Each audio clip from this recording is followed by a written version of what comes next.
so cold. Hello, I'm Lena and welcome back to my channel.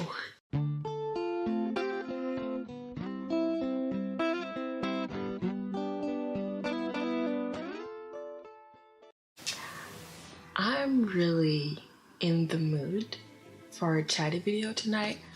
I have been putting off making a video for so long, like multiple months now, like 5 months, and I've made so many excuses for myself. I'm at the end of the excuses I can make, and so it is literally midnight 35. Yeah. But I really wanted to make this video. I've been getting back into Booktube lately. I have been really into like the discussion on Booktube consumerism. I've been watching a lot of videos and I just feel like I want to give my 2 cents. So like basically this was sparked mostly by She Reads video on the subject, and I thought that I would make my point better with the video than with the disgustingly long comment that I left on her video. So there it is. It's gonna be pretty, I think, laid back. Let's go. So I've seen in this discussion on Booktube consumerism a lot of people trying to make it about what people are allowed to do or not with their money, and I think that this is a non-argument. People obviously can do whatever they want with their money. Like, it's not public discussion. I think that it's a weird focus to have because it doesn't really further any reflection on the actual subject, I believe. So I guess this is my disclaimer that because I'm criticizing Booktube consumerism doesn't mean that I'm criticizing the booktubers that have the behaviors that I'm going to describe. I think that beyond personal criticism, basically we live in a consumerist culture. It pushes us to buy more that exists far beyond Booktube, and I think it's like the society that we live in. We live in society meme. Yeah, and I guess that's why we called it Booktube consumerism and not excessive book buying, because it is a system in which we live that pushes us to buy more and more.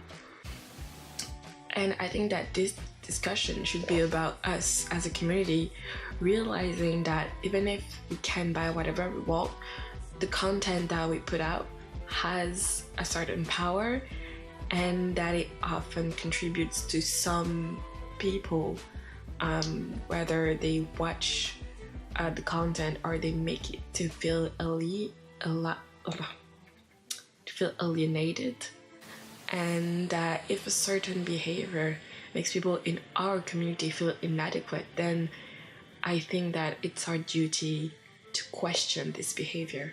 So to me, the facts are that the most popular booktubers fit into certain characteristics.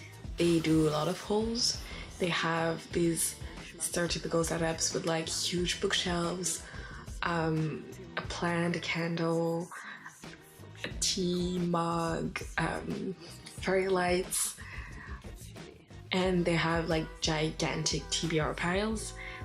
And honestly, it's their right. Like, I'm not too far from that stereotype, I guess.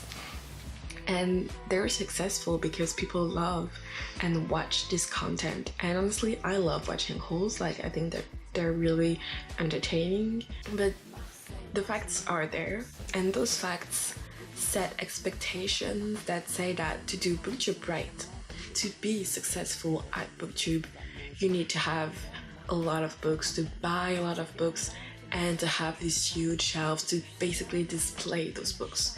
And we cannot deny that fact. And I think that we cannot accuse people of wanting to control what people do with their money when they point out that the success of those channels reinforces the idea that to do Booktube right, you need to consume.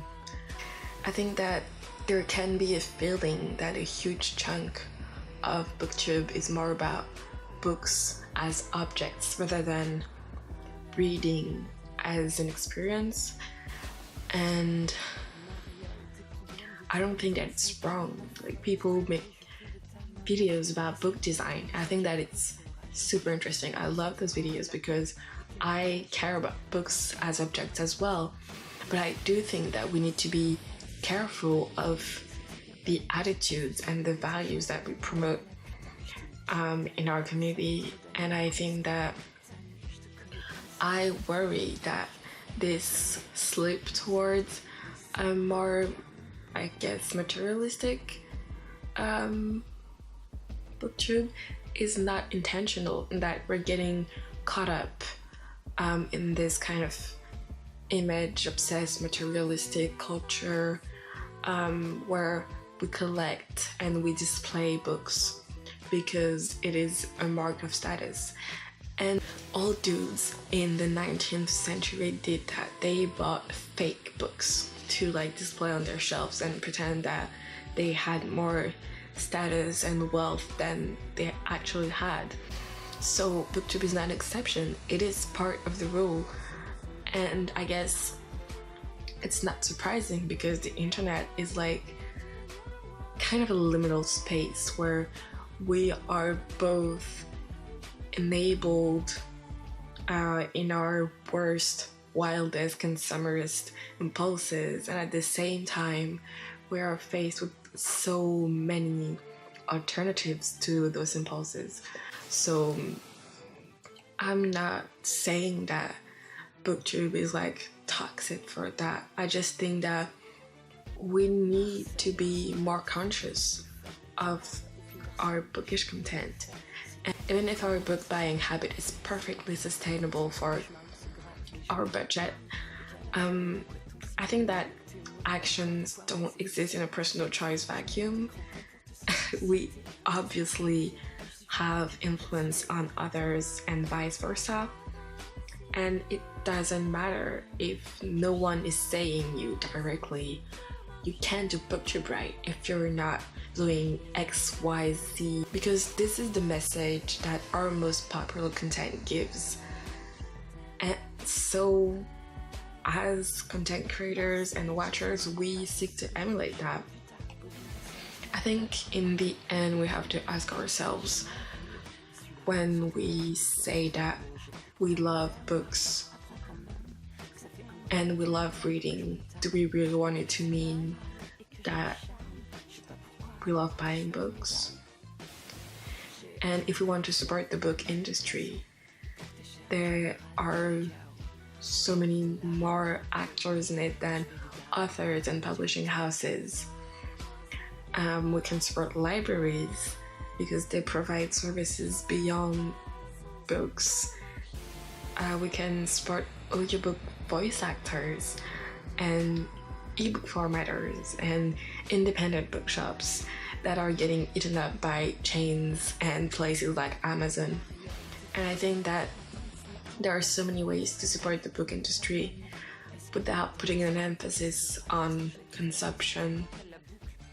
And I think that we should maybe look into that as a community and promote more content that showcases that.